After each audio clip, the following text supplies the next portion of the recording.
Hello guys, welcome back to cric talks with Kiran. വാങ്കഡയിൽ നടന്ന മത്സരത്തിൽ സൺറൈസേഴ്സ് ഹൈദരാബാദിനെ പരാജയപ്പെടുത്തി മുംബൈ ഇന്ത്യൻസ്. നമ്മൾ മത്സരത്തിലേക്ക് വരികയാണെങ്കിൽ സാധാരണയായി നമ്മൾ വാങ്കഡയിൽ പ്രതീക്ഷിക്കുന്നത് ഒരു ബാറ്റിംഗ് ഫ്രണ്ട്ലി സർഫസ് ആണ്. തുടക്കത്തിൽ പേസ് ബൗളേഴ്സിനെ പിന്തുണയ്ക്കുന്ന നല്ല പേസും ബൗൺസും ക്യാരിയും ഒക്കെയുള്ള പിച്ചാണ് സാധാരണയായി വാങ്കഡയിൽ ഉണ്ടാവാറുള്ളത്. തുടക്കത്തിൽ പേസ് ബൗളർമാർക്കെതിരെ അല്പം ബുദ്ധിമുട്ടിയാലും പിന്നീട് ബാറ്റേഴ്സിന് തങ്ങളുടെ ഇഷ്ടത്തിനനുസരിച്ച് വാങ്കഡയിൽ റൺ സ്കോർ ചെയ്യാൻ കഴിയാറുണ്ട്. എന്നാൽ ഇന്നലത്തെ സ്ഥിതി അങ്ങനെയായിരുന്നില്ല. ഞാൻ പറഞ്ഞതുപോലെ ബാറ്റിംഗ് ഫ്രണ്ട്ലി ആയിട്ടുള്ള സ്ട്രോക്ക് മേക്കിങ്ങിനെ പിന്തുണയ്ക്കുന്ന ഒരു ട്രൂ സർഫസ് ആണെങ്കിൽ തീർച്ചയായിട്ടും അത് സൺറൈസേഴ്സ് ബാറ്റേഴ്സിനെ പിന്തുണയ്ക്കും. കാരണം നമുക്കറിയാം, സൺറൈസേഴ്സ് എന്ന് പറയുന്നത് ഒരു free flowing attacking mind set ഉള്ള ഒരു ബാറ്റിംഗ് യൂണിറ്റ് ആണ്. അവരുടെ കഴിഞ്ഞ മത്സരത്തിൽ പഞ്ചാബ് കിങ്സ് ഉയർത്തി 245 റൺസ് എന്ന വിജയലക്ഷ്യം അവർ ചേസ് ചെയ്ത് നമ്മൾ കണ്ടതാണ്. ഹൈദരാബാദിലെ അങ്ങനെ ഒരു ഫ്ലാറ്റ് വിക്കറ്റ് ആയിരുന്നു. എന്നാൽ ഇന്നലെ വാങ്കഡയിൽ അവർക്കായി ഒരുക്കപ്പെട്ടത് പിച്ച് നമ്പർ 6 ആണ്. അതായത് KKRനെ ചെറിയ സ്കോറിൽ മുംബൈ എറിഞ്ഞിട്ടത് ഈ പിച്ചിലാണ്. ഇന്നലത്തെ പിച്ചിലേക്ക് വരുമ്പോൾ അതൊരൊറ്റ നോട്ടത്തിൽ നല്ലൊരു വാങ്കഡ വിക്കറ്റ് ആണെന്ന് തന്നെ തോന്നും. അതായത് ഒരു ഗ്രീൻ ടോപ്പ് ഒക്കെയുള്ള ഒരു strong and hard red soil surface. എന്നാൽ സത്യത്തിൽ അങ്ങനെയായിരുന്നില്ല കാര്യങ്ങൾ. നല്ല മോയ്സ്ചർ ഉള്ള അത്യാവശ്യം ഡാമ്പ് ആയിട്ടുള്ള ഒരു പിച്ചായിരുന്നു. അങ്ങനെ വരുമ്പോൾ ഇപ്പോൾ സ്പിന്നേഴ്സിന്റെ കാര്യത്തിൽ അവർക്ക് ഗ്രിപ്പും ടേണും കിട്ടും. അതുപോലെ തന്നെ ബൗളിംഗ് വേരിയേഷൻസിനെ നന്നായിട്ട് പിന്തുണയ്ക്കുകയും ചെയ്യും. അതായത് സ്ലോ ബോളുകൾ അല്പം ഒന്ന് സ്റ്റോപ്പ് ചെയ്തിട്ടായിരിക്കും ബാറ്റിലേക്ക് വരിക. അങ്ങനെ ടാക്കി ആയിട്ടുള്ള പിച്ചിൽ സ്ട്രോക്ക് മേക്കിംഗ് അത്ര എളുപ്പമല്ല. ഇവിടെയാണ് സൺറൈസേഴ്സ് ഹൈദരാബാദിന് പണിപാളിയത്. ഇങ്ങനെ ഒരു പിച്ച് വരുമ്പോൾ ടോസും വളരെ ക്രൂഷ്യലാണ്. കാരണം വാങ്കഡയിൽ രണ്ടാം ഇന്നിംഗ്സിൽ ഡ്യൂ ഉണ്ടാവുമെന്ന് നമുക്കറിയാം. ടോസ് നേടിയ Mumbai Indians captain Hardik Pandya bowling തിരഞ്ഞെടുത്തു. ഇപ്പോൾ ഞാൻ പറഞ്ഞതുപോലെ വളരെ ക്രൂഷ്യൽ ആയിട്ടുള്ള ഒരു ടോസ് ആയിരുന്നു അത്. അങ്ങനെ സൺറൈസേഴ്സ് ബാറ്റേഴ്സ് ബാറ്റിംഗിന് ഇറങ്ങി. ആദ്യ പന്തിൽ തന്നെ അഭിഷേക് ശർമ്മ നൽകിയ ക്യാച്ച് മുംബൈ വിട്ടുകളഞ്ഞു. പഞ്ചാബിനെതിരായ മത്സരത്തിലും അഭിഷേക് ശർമ്മ ഇതുപോലെ ഭാഗ്യം പിന്തുണച്ചിരുന്നു. എന്നാൽ അതുപോലെ ബാറ്റ് വീശാൻ കഴിയുന്ന ഒരു സർഫസ് ആയിരുന്നില്ല ഇന്നലത്തേത്. കരിയർ സ്ട്രൈക്ക് റേറ്റ് 172 ഉള്ള എക്സ്പ്ലോസീവ് ബാറ്ററായ ട്രാവിസ് ഹെഡ് ആ പിച്ചിന്റെ വേഗതയോട് സിങ്ക് ആവാൻ വിഷമിക്കുന്ന കാഴ്ചയാണ് നമ്മൾ കണ്ടത്. അതായത് റണ്ണേബിൾ ഒരു 100 സ്ട്രൈക്ക് റേറ്റിൽ കളിക്കാൻ പോലും ട്രാവിസ് ഹെഡിന് കഴിഞ്ഞില്ല. അഭിഷേക് ശർമ്മ പിന്നെയും ഭേദമായിരുന്നു. 28 പന്തിൽ 40 റൺസാണ് അഭിഷേക് എടുത്തത്. പിന്നീട് വന്ന ബാറ്റർമാർക്കും തങ്ങൾ ഹൈദരാബാദിൽ ചെയ്യുന്ന പോലെ പെട്ടെന്ന് അങ്ങോട്ട് അറ്റാക്ക് ചെയ്യാൻ കഴിഞ്ഞില്ല. ഇപ്പോൾ മുംബൈ ബോളേഴ്സിന്റെ കാര്യം പറഞ്ഞു കഴിഞ്ഞാൽ അവർ ഈ പിച്ചിൽ നിന്ന് കിട്ടിയ ആ ഒരു പിന്തുണ മനോഹരമായി ഉപയോഗിച്ചു. ഇങ്ങനെയുള്ളൊരു പിച്ചിൽ സ്ലോ ബോളുകൾ അറ്റാക്ക് ചെയ്യാൻ പ്രയാസമാണെന്ന് ഞാൻ പറഞ്ഞല്ലോ. എന്നിരുന്നാലും അവർ ബോളിന്റെ വേഗതയും ലൈനും ലെങ്തും ഒക്കെ മനോഹരമായിട്ട് മിക്സപ്പ് ചെയ്തു. ഇപ്പോൾ സ്ലോ ബോളിനെ തുണയ്ക്കുന്ന ഒരു പിച്ചാണെന്ന് പറഞ്ഞ് എല്ലാ ബോളും സ്ലോ ബോൾ എറിഞ്ഞു കഴിഞ്ഞാൽ ബാറ്റേഴ്സ് സുഖമായിട്ട് അവരെ ലൈനപ്പ് ചെയ്യും. കാരണം അങ്ങനെ വരുമ്പോൾ ബോളിംഗ് പ്രെഡിക്റ്റബിൾ ആയി പോകും. ഇപ്പോൾ കഴിഞ്ഞ മത്സരത്തിൽ DC ജയിച്ച മത്സരത്തിൽ സൂപ്പർ ഓവറിൽ സംഭവിച്ചത് അതാണ്. സന്ദീപ് ശർമ്മ എറിയാൻ പോകുന്ന പന്ത് എന്താണെന്ന് ബാറ്റേഴ്സ് പ്രെഡിക്റ്റ് ചെയ്ത് കഴിഞ്ഞു. ഇവിടെ ഇപ്പോൾ സ്ലോ ബോളിന് തുടങ്ങുന്ന പിച്ചാണെങ്കിലും അവർ ഈ വേഗത പ്രോപ്പറായിട്ട് മിക്സ് ചെയ്ത് കഴിഞ്ഞപ്പോൾ ബാറ്റേഴ്സിന് അവരെ പ്രോപ്പറായിട്ട് ലൈനപ്പ് ചെയ്യാൻ പറ്റിയില്ല.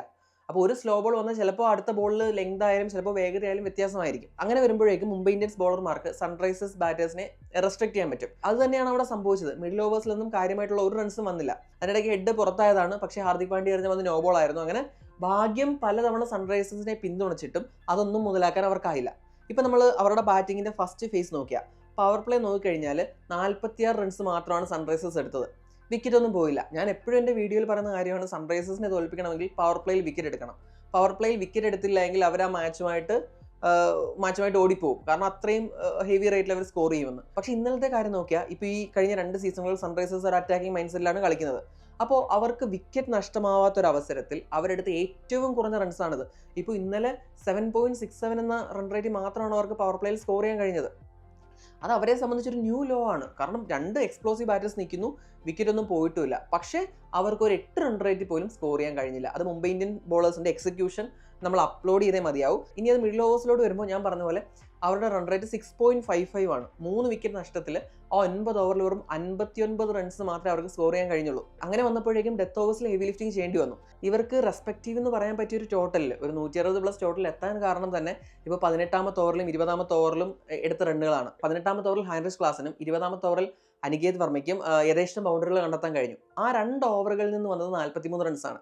19ാം ഓവർ വളരെ ഇക്കോണമിക്കലായിട്ട് ജസ്പ്രീത് ബുംറ എറിഞ്ഞു മാറി. അപ്പോൾ ഈ 2 ഓവറുകൾ വന്ന റൺസ് കൊണ്ടാണ് ഇവർ 160 കടന്നത്. ഇല്ലെങ്കിൽ 150 താഴെ ഒരു സ്കോറിന് ഒതുങ്ങേണ്ടതായിരുന്നു.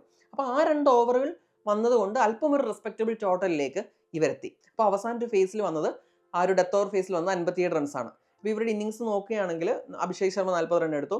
പിന്നീട് ഹാൻറിച്ച് ക്ലാസിന് 28-37, അനികേത് വർമ്മ 8 ബോളിൽ 18.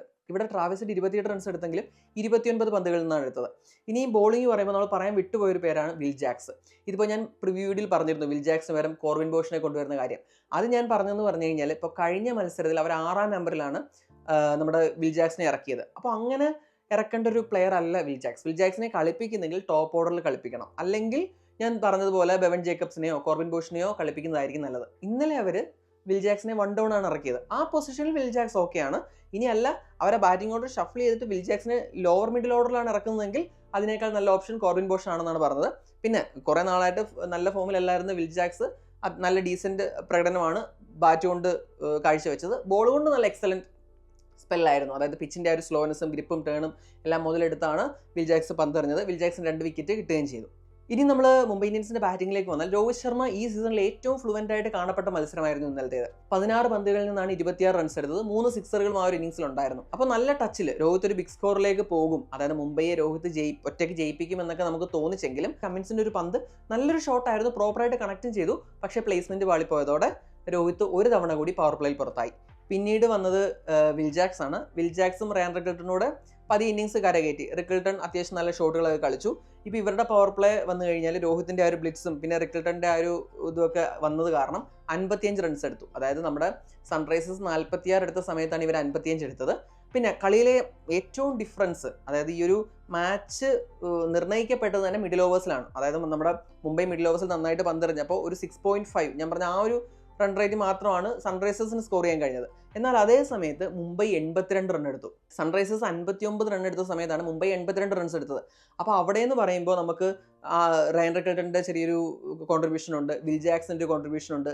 അതുപോലെ സൂര്യകുമാർ യാദവും വന്ന് അറ്റാക്ക് ചെയ്യാനാണ് നോക്കിയത്. അതായത് സൂര്യകുമാർ യാദവിൻ്റെ സ്ട്രൈക്ക് റേറ്റ് 173 അപ്പോൾ ഇത്രയും സൺറൈസേഴ്സ് ബാറ്റേഴ്സ് സ്ട്രഗിൾ ചെയ്തൊരു പിച്ചിൽ നല്ല സ്ട്രൈക്ക് റേറ്റിൽ സൂര്യകുമാർ യാദവിന് കളിക്കാൻ കഴിഞ്ഞു. ബൗണ്ടറികൾ യഥേഷ്ടം കണ്ടെത്തി. സീഷൻ അൻസാരിയുടെ കാര്യം പറഞ്ഞു കഴിഞ്ഞാൽ ഒരു നമുക്ക് ഫീലിംഗ് സോറി ഫോർ ഹിം എന്ന് പറയുന്ന രീതിയിലുള്ളൊരു മത്സരമായിരുന്നു. അതായത് നമ്മുടെ ഒരു വിക്കറ്റ് കിട്ടേണ്ടതായിരുന്നു, പക്ഷേ അത് ക്ലാസൻ്റെ ഗ്ലൗസ് സ്റ്റമ്പിന് ഫ്രണ്ടിൽ വന്നതുകൊണ്ട് അതിന് നോ ബോൾ കൊടുത്തു. പിന്നെ സീഷൻ അൻസാരി അറ്റാക്ക് ചെയ്യാൻ ഉണ്ടായത്. അങ്ങനെ വന്നപ്പോൾ സീഷൻ അൻസാരിക്ക് തുടക്കം നന്നായിട്ട് എറിഞ്ഞെങ്കിലും ആ ഒരു ഫോർഗറ്റബിൾ എക്സ്പീരിയൻസ് ആയിരുന്നു മത്സരം എന്ന് പറയുന്നത്. അപ്പോൾ പിന്നീട് ഹാർദിക് പാണ്ഡ്യ വന്നപ്പോഴത്തേന് ഹാർദിക് പാണ്ഡ്യ എത്രയും പെട്ടെന്ന് മത്സരം തീർക്കണം എന്നൊരു രീതിയിലാണ് വന്നത്. അത്രയും അറ്റാക്കിംഗ് ആയിരുന്നു.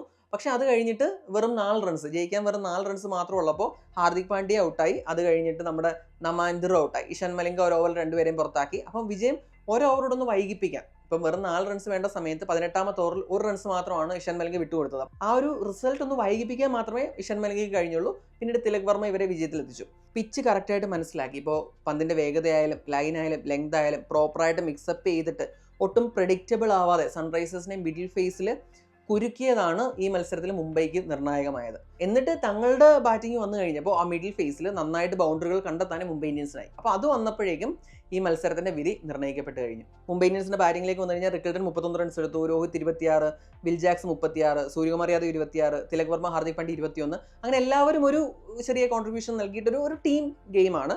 ഇപ്പോൾ മാൻ ഓഫ് ദ മാച്ച് ആയത് വിൽ ജാക്സ് ആണ്. ഞാൻ പറഞ്ഞില്ലേ, വിൽ ജാക്സ് 26 മുതൽ 36 റൺസ് എടുത്തു. അതുപോലെ 2 വിക്കറ്റും വീഴ്ത്തി. അപ്പോൾ ഞാൻ പ്രിവ്യൂ വീഡിയോയിൽ റീപ്ലേസ് ചെയ്യണം എന്ന് പറഞ്ഞ പ്ലെയർ ആണ് സത്യത്തിൽ മാൻ ഓഫ് ദ മാച്ച് ആയത്. ഞാനത് ബാറ്റിംഗ് പൊസിഷൻ കൊണ്ടും കറന്റ് ഫോം കൊണ്ടാണ് പറഞ്ഞത്. പ്രധാനമായിട്ടും ബാറ്റിംഗ് പൊസിഷൻ തന്നെയാണ്. പക്ഷേ തിരിച്ച് തൻ്റെ പ്രിഫേർഡ് പൊസിഷനായ ടോപ്പ് ഓർഡറിലേക്ക് വിൽ ജാക്സ് തിരികെ വരികയും നല്ലൊരു പെർഫോമൻസ് കാഴ്ചവെക്കുകയും ചെയ്തു. അപ്പോൾ വെൽ ഡിസേർവ്ഡ് ആയിട്ടുള്ളൊരു മാൻ ഓഫ് ദ മാച്ച് ആണ്. ഇനിയിപ്പോൾ കാര്യം പറഞ്ഞു കഴിഞ്ഞാൽ മുംബൈക്ക് ഇത് സത്യം പറഞ്ഞാൽ ഒരു എനർജി ബൂസ്റ്റാണ്. തുടർച്ചയായിട്ട് 2 വിജയങ്ങൾ.